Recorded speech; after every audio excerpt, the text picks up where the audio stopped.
Good morning din sa iyo, Kirby. Good morning, Pilipinas. Ito na po ang latest sa lagay ng ating panahon. Magandang balita po para sa ating lahat. Wala pong umiiral na anumang bagyo o anumang low pressure area dito po sa loob ng ating Philippine Area of Responsibility ngayong araw na ito.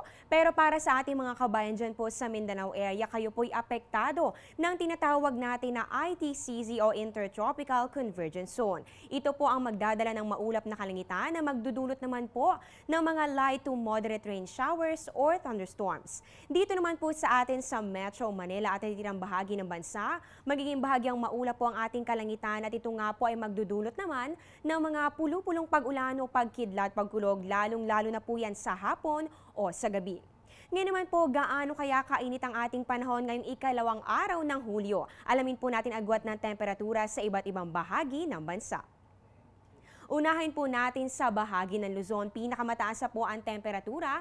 Diyan po yan sa Maylawag City na meron po 26 to 33 degrees Celsius. At diyan naman po sa Baguio City na nanatili pong mababa ang temperatura. Yan po ay may 16 to 23 degrees Celsius. Ngayon punta naman po tayo sa Kabisayaan. Magkakapareha po ang temperatura dito po sa Tacloban, Metro Cebu at pati na rin po sa Iloilo at sa Bacolod na meron pong 25 to 32 degrees Celsius.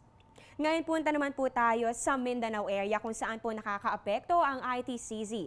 Pinakamababa na po ang temperatura so bahagya pong malamig ang panahon. Diyan po yan sa may Cagayan de Oro na meron po 23 to 32 degrees Celsius at pinakamainit na po ang panahon diyan po yan sa may Zamboanga na may 25 to 32 degrees Celsius. Magbabalik po kami matapos ang isang paalala.